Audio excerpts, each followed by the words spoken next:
Hello friends, welcome to Shamu's kitchen. ఇవాళ special చెద్దన్నం అండి.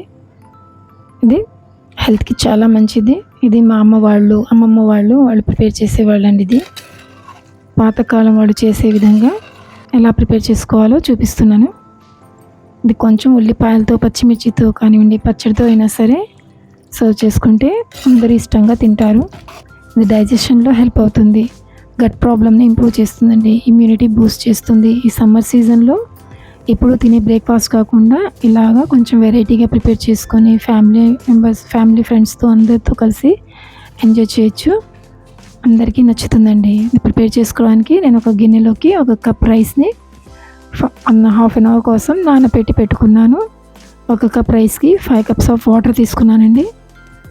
ఇది 6 గంటల తర్వాత స్టవ్ ఆన్ చేసుకొని స్టవ్ మీద పెట్టేసుకొని ఉడికించుకోవాలి. రైస్ని మెత్తగా ఉడికించుకోవాలండి. ఇది ప్రిపేర్ చేసుకోవాలి అనుకున్నప్పుడు ఒక పూట ముందుగానే రైస్ని మేము ఉడికించి పెట్టుకోవాలి. వేడివేడిగా కాకుండా చల్లగా ఉన్న రైస్ని తీసుకుంటే మంచిదండి.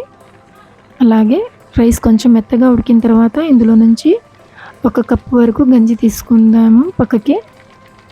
గంజి తీసుకొని పక్కన పెట్టేసుకుందాం చల్లారడానికి. తర్వాత యూస్ చేసుకోవచ్చు. ఇప్పుడు రైస్ని దమ్ మీద పెట్టేసుకోవచ్చు. నెక్స్ట్ ఇప్పుడు చేసి ఒక బౌల్లోకి మిల్క్ తీసుకుంటున్నాను. ఫుల్ ఫ్యాట్ మిల్క్ అండి. ఇది నేను ఇక్కడ 3/4 లీటర్ వరకు తీసుకున్నాను. పాలు తీసేసుకొని స్టవ్ ఆన్ చేసుకొని లో ఫ్లేమ్లో పెట్టేసుకొని ఇది బాయిల్ చేసుకోవాలి. బాయిల్ అయిన తర్వాత స్టవ్ ఆఫ్ చేసుకొని పక్కన పెట్టుకోవాలండి. పాలు వేడిగానే కావాలి మాకు. ఇప్పుడు నెక్స్ట్ ఉడికించుకున్న రైస్ ఉంది కదా, అది తీసుకొని బౌల్లో పెట్టేసుకొని ఒకసారి కలిపేసుకొని మట్టి కుండలోకి తీసుకుంటున్నానండి. మట్టి కుండ లేని వారు నార్మల్గా ఎందులో అయినా సరే ప్రిపేర్ చేసుకోవచ్చు. మట్టి కుండలో అయితే తొందరగా పుల్లగా అవ్వకుండా టేస్ట్ మంచిగా ఉంటుంది.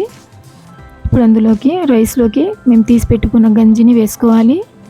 గంజి కలపడం వల్ల డైజెషన్ చాలా త్వరగా డైజెస్ట్ అవుతుంది. మరి లైట్గా కూడా ఉంటుందండి, హెవీగా కాకుండా తిన్నప్పుడు. అలాగే ఒకసారి కలుపుకున్న తర్వాత వేడి చేసి పెట్టుకున్న పాలని ఇందులో వేసి కలుపుకోవాలి.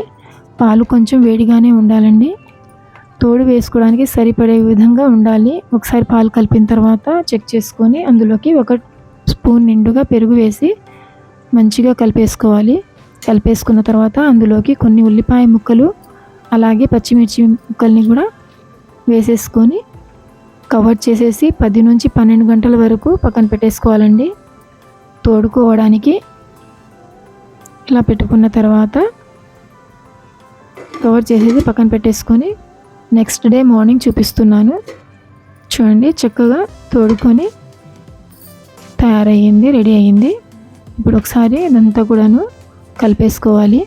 కలిపేసుకున్న తర్వాత ఇందులోకి ఇలాగే ఎంజాయ్ చేయొచ్చు. లేదంటే ఇందులోకి మాకు కావాలనుకుంటే సాల్ట్ కూడా యాడ్ చేసుకోవచ్చు అండి. సాల్ట్ ఇష్టం లేని వాళ్ళు స్కిప్ చేయవచ్చు.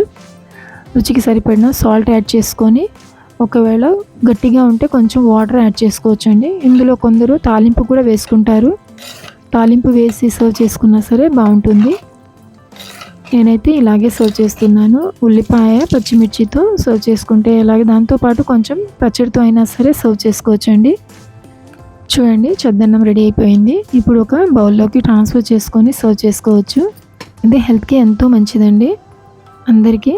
అందరూ సమ్మర్లో అయితే ఇలా ఎప్పుడన్నా ఒకసారి ప్రిపేర్ చేసుకొని తినడం చాలా మంచిది. గట్ ప్రాబ్లమ్ని ఇంప్రూవ్ చేస్తుందండి, ఇమ్యూనిటీ బూస్ట్ చేస్తుంది, డైజెషన్ ఇంప్రూవ్ చేస్తుందండి. చాలా త్వరగా డైజెస్ట్ అయిపోతుంది, లైట్గా ఉంటుంది. ప్రిపేర్ చేసుకోవడం కూడా ఈజీ.